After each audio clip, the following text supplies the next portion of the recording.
Depuis plus d'un siècle, le chemin de fer Kinshasa-Matadi est une artère vitale pour la République démocratique du Congo.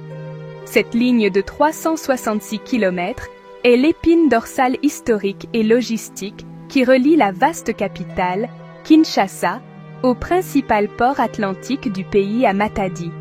Son importance stratégique ne peut être surestimée.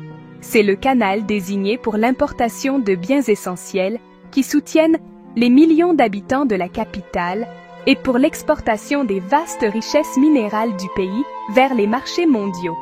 Le chemin de fer a été conçu pour contourner les cataractes dangereuses du fleuve Congo inférieur, ce qui en fait la route la plus efficace pour le fret lourd et un symbole du potentiel économique du pays et de son ambition de connecter son intérieur au monde extérieur. Malgré son rôle essentiel, le chemin de fer Kinshasa-Matadi n'est actuellement que l'ombre de lui-même. Des années de négligence, de sous-investissement et de mauvaise gestion ont entraîné une grave dégradation de son infrastructure. Les voies sont usées, les systèmes de signalisation sont obsolètes ou inexistants, et le matériel roulant est largement délabré. En conséquence, la ligne est gravement sous-utilisée. La majeure partie du trafic de fret et de passagers s'étant déplacée vers le réseau routier parallèle. Cette dépendance au transport routier a créé une cascade de problèmes, notamment une congestion chronique du trafic, des coûts logistiques exceptionnellement élevés et une usure accélérée de l'infrastructure routière, qui elle-même souffre d'un mauvais entretien et de charges lourdes. Le déclin des services ferroviaires a été un processus long et douloureux. Les services réguliers de passagers sur la ligne ont été officiellement suspendus en 2005, coupant un lien crucial pour de nombreuses communautés le long de la route. Bien qu'il y ait eu des tentatives sporadiques pour insuffler une nouvelle vie au chemin de fer, celles-ci ont été fragmentaires et finalement non durables. Un aller-retour hebdomadaire limité a été brièvement réintroduit en 2015, et certains services de banlieue et de fret ont été redémarrés en août 2019. Cependant, ces efforts n'ont pas réussi à résoudre les problèmes fondamentaux de l'infrastructure défaillante et du manque d'équipements modernes, s'avérant être des solutions temporaires, plutôt qu'une solution complète aux problèmes profonds du chemin de fer. Les conséquences de cette paralysie opérationnelle se font sentir quotidiennement. Le trajet entre Kinshasa et Matadi, qui devrait être une opération logistique simple, est devenu une épreuve notoirement lente et coûteuse. La congestion sur la route nationale N1 signifie que les camions peuvent prendre des jours pour couvrir la distance, ce qui gonfle le coût des marchandises pour les consommateurs et les entreprises.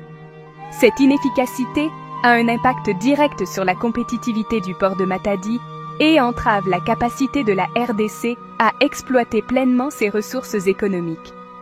Le chemin de fer, autrefois un puissant moteur de développement, est devenu un symbole d'occasion manquée et de l'immense défi du renouvellement des infrastructures. Au milieu de la dégradation, une vague d'optimisme significative se construit autour de l'avenir de la ligne Kinshasa-Matadi.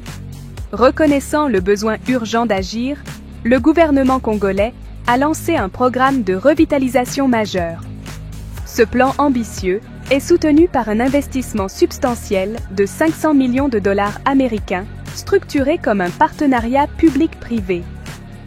En avril 2023, des discussions ont commencé avec Arise Integrated Industrial Platforms, un groupe ayant une solide expérience dans le développement de projets d'infrastructures à travers l'Afrique. Ce partenariat vise à mobiliser le capital et l'expertise technique nécessaires pour transformer le chemin de fer d'un état de délabrement en un corridor de transport moderne, efficace et fiable.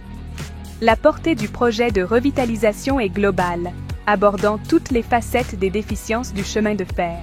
Le cœur du programme implique la réhabilitation complète de la voie de 366 km, remplaçant les rails et traverses usées pour assurer la sécurité et permettre des vitesses plus élevées. Parallèlement au renouvellement de la voie, le projet comprend la modernisation des systèmes de signalisation et de télécommunication, qui sont cruciaux pour gérer le trafic ferroviaire en toute sécurité et efficacement.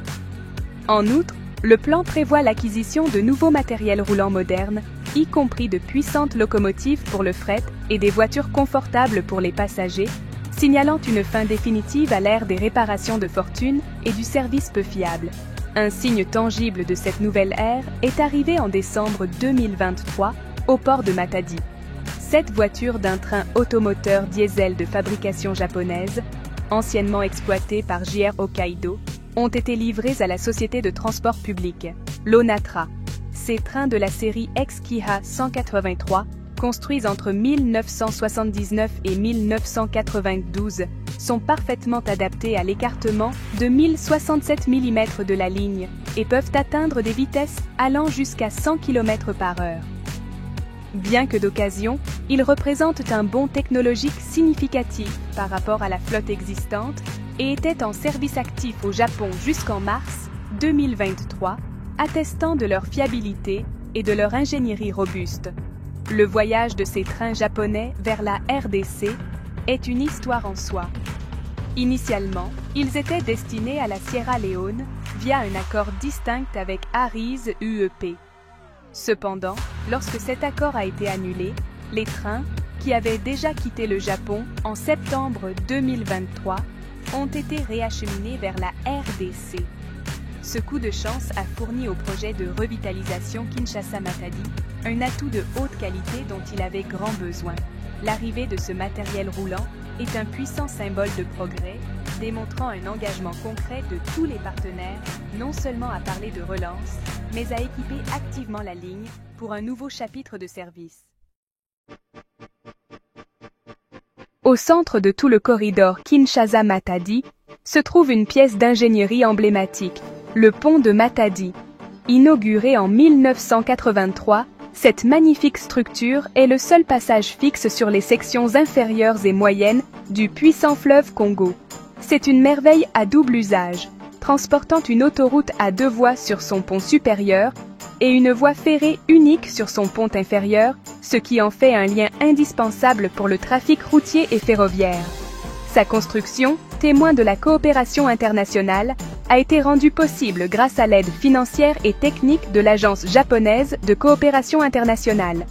Le pont ne se dresse pas seulement comme un connecteur physique, mais comme un symbole de partenariat durable et de prouesse technique.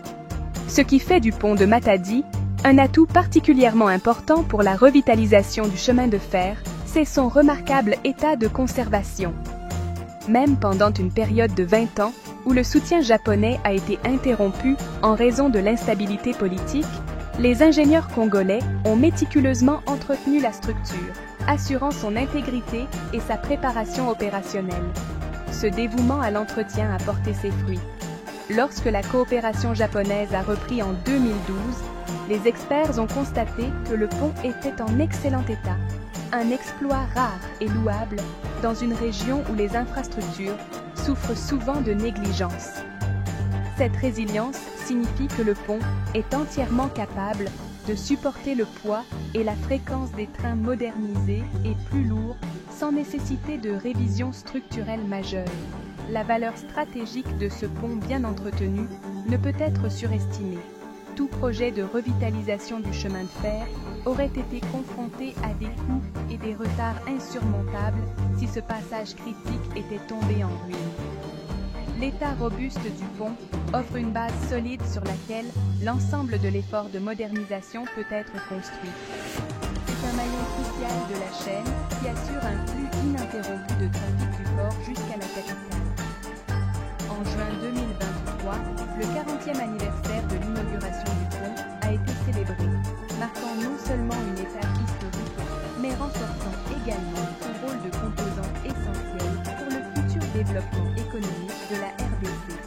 L'excellent état du pont est une source de fierté nationale et une lueur d'espoir pour les projets ferroviaires. Il démontre qu'avec des soins constants et une gestion locale qualifiée, les infrastructures critiques peuvent être préservées pendant des décennies. Alors que de nouvelles voies sont posées et que des trains modernes sont introduits, le pont de Matadi sera la passerelle fiable qui les relie, portant la promesse renouvelée d'activité économique à travers le fleuve Congo. Sa présence inébranlable garantit que l'investissement dans la ligne de chemin de fer n'est pas bâti sur une fondation fragile, mais sur un pilier de force et de durabilité éprouvé, prêt à servir la nation pendant de nombreuses décennies à venir. La revitalisation réussie du chemin de fer Kinshasa-Matadi promet de catalyser une profonde transformation économique pour la République démocratique du Congo. Le bénéfice principal et le plus immédiat sera un transfert significatif du trafic de fret des routes encombrées vers le chemin de fer efficace. Ce transfert modal devrait réduire drastiquement les embouteillages chroniques sur la route entre le port et la capitale, entraînant des temps de transit plus courts pour les marchandises. Pour les entreprises, cela se traduit directement par des coûts de transport réduits, une diminution du gaspillage pour les denrées périssables et une chaîne d'approvisionnement plus prévisible. En fin de compte, cette efficacité accrue améliorera la compétitivité du port de Matadi et fera de la RDC un pôle plus attractif pour le commerce régional. Au-delà des avantages logistiques, le projet est appelé à être un puissant moteur de création d'emplois et de développement économique local. La phase de réhabilitation elle-même nécessitera une main-d'œuvre importante pour la pose des voies, l'installation des signaux et la rénovation des gares, offrant des opportunités d'emploi indispensables. Une fois opérationnel, le chemin de fer aura besoin d'ingénieurs, de techniciens, de conducteurs de train et d'équipes de maintenance, créant des emplois durables et qualifiés. En outre, la reprise des services ferroviaires réguliers stimulera l'activité économique dans les villes et villages le long des 366 km de la route, favorisant la croissance des petites entreprises, des marchés et des services qui répondent aux besoins des passagers et des opérations ferroviaires. La vision à long terme va au-delà des frontières nationales.